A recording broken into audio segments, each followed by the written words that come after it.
Would you like to work on your time management skills?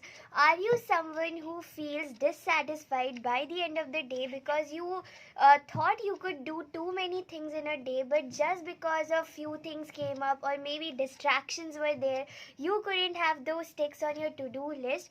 If yes, then this video is absolutely for you. Hi, my name is Gargi Arya and welcome to the place where I help you to design a life that you can be proud of. So the first thing which comes under time management is to understand, before even we get to the first point, I want you to understand that time management is not about managing your time, but it's about managing the habits that you follow. Because remember, your habits are either going to create your life or they are going to break your life. So it's you who need to decide what kind of habits are you creating. And it also depends on how you're managing your own emotions, because emotions have a lot to do with your time. If I feel negative, will I be able to do all of this? No, right? If I feel in my own control, if I am able to have a kind of this aura in me that whatever, if something is breaking my heart, or if something bad has happened in my life, and if I am able to deal with those emotions, will it affect my productivity? No, right? So now coming to the first point of time management is setting clear goals. Remember, if you yourself doesn't take effort to understand what are your priorities for the day, what do you need to do, you will automatically fall into the loop of distractions. And that is why most of the people, they are not able to they are not able to manage their time, because first they don't know what is the priority of the day. Every single day in the morning, I want you to ask yourself, what are my 3 important tasks for today, and just get focused on those 3 tasks. Don't create a to-do list which you cannot follow. Don't create a timetable which you cannot follow. Only have your own strategy. Have 3 to 5 tasks in a day which you feel they are really important for you, and you no matter whatever comes up, these 5 things or these 3 things should be complete by the end of the day. So set clear goals. If you don't feel you want to do it in the morning, do it a day before. Let's say if I have some goals for tomorrow, if I have some tasks for tomorrow, then I must be clear by tonight. And like my mentor Jack Canfield says, if you want to try it, you can do it. Generally, I don't do.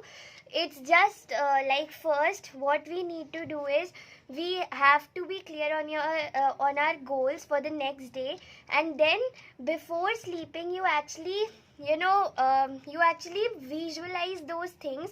You visualize that this is what I have done, this is how my day is going, I'm not letting my distractions. So it's like you are just designing your day in your mind, so that the next day you wake up, you are clear on your goals. So if you feel you are really good at visualization, you can do. I am not that much good in visualizing things. I am more good in feeling the things when I write it, and not through visualization. So it depends on person to person. See what works for you.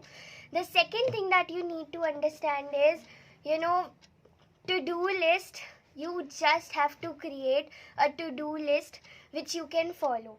A lot of people, they create a burden on them by just putting 15, 20, 30, 10 tasks on a daily basis, but they are not even knowing that they can do it. The second thing that I want you to know is, if you feel timetable works for you, then only create.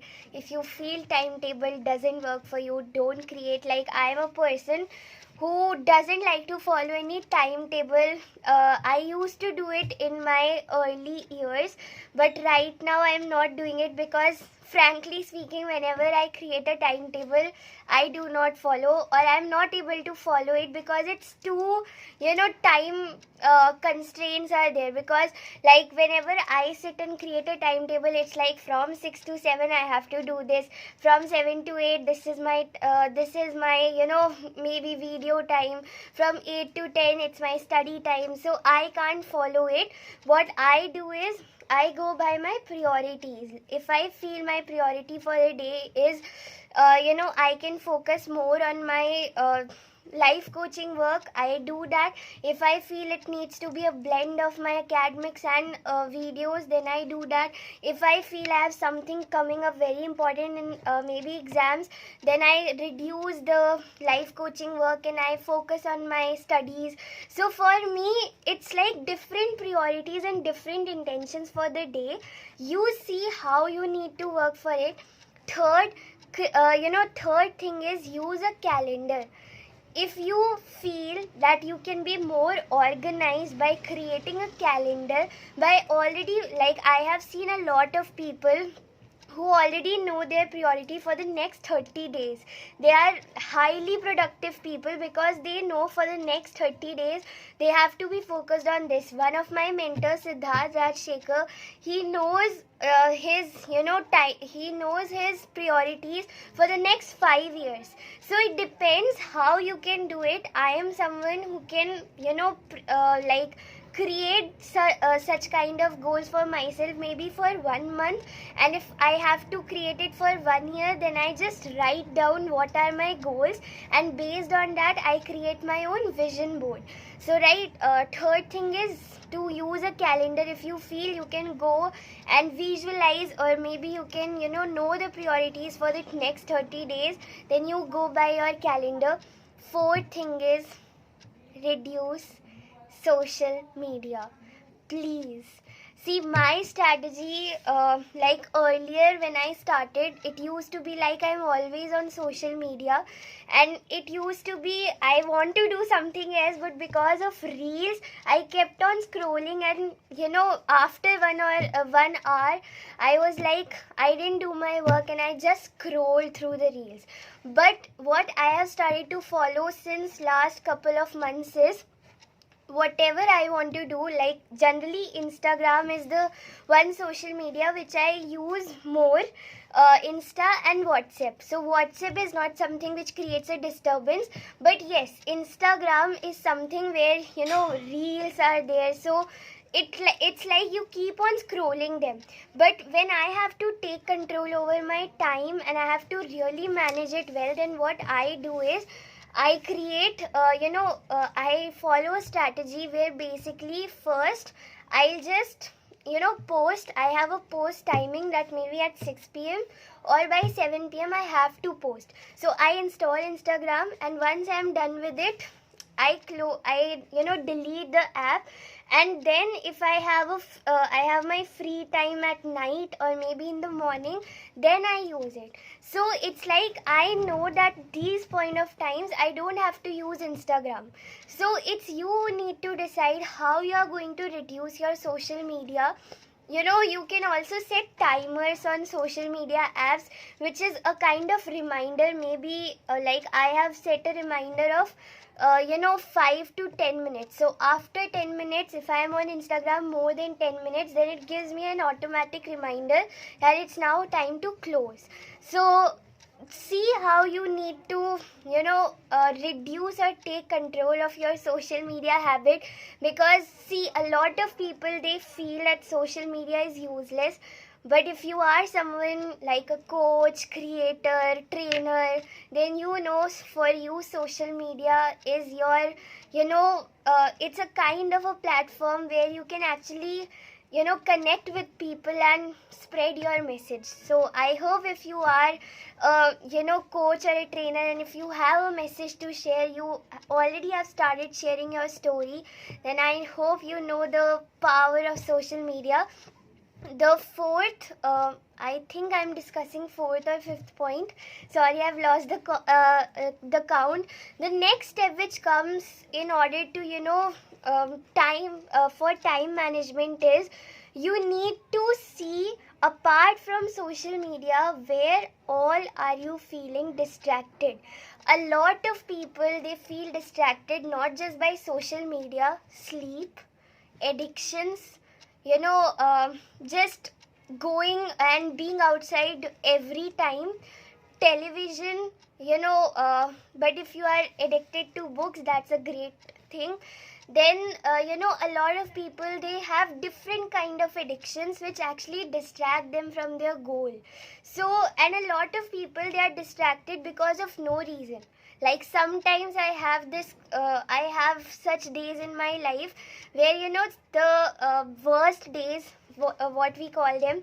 So sometimes I'm just doing my work, and without any reason, without any phone, I'll just be distracted, and I would be like, why am I feeling this way? So sometimes it's our own incomplete emotions which are there inside us, which make us feel distracted from our goal. So see where all you have these distractions and how can you compensate it. So if suppose television is one of your one of your distractions, then what you can do is have rewards and punishments. Now this may sound like a childish thing, but yes, if you follow it, it's a great thing to do. Punishments and awards are like, maybe if I have to post a video at 6 p.m. and before 6 p.m. I have to create a video and I have to edit it. So maybe by 5 p.m. I have to get it all ready. And then at night I'll have a reward for myself that I will watch television, but before it I will not watch until and unless I have not completed this goal. Now, the promises that we make to ourselves are the most hardest to keep, and that's what leads me to the next point, which is to have an accountability partner with whom you can tie up and you both support each other in your journey. Because see, if you can do it alone, awesome. If you can take one person along with you to finish this race, then also it's fine. So it all depends on you. And then the next thing is, take breaks. Don't work continuously. I used to be a student who I used to study for a lot of hours, which used to drain my energy. But my mom, she started to tell me that work in breaks. Maybe 2 hours you study, 2 hours you work, and then half an hour you take a break or 1 hour you take a break for you to just settle those things. Don't work continuously, it will never come to you. And then the last thing is, reflect. Sometimes our own time management strategies, we don't know what's working for us and what's not. So I would love for you to have one day, maybe Sundays for yourself, where you can just see on your strategies what's working for you, what's not working for you. And yes, what works for you, carry it forward. What doesn't work for you, leave it there. Because life is like that. You need to keep on hitting. It's like a hit and trial. So I hope these things will help you to manage your time well. Do share your thoughts in the comments below. Thank you so much for watching, and I'll see you in the next video. Bye.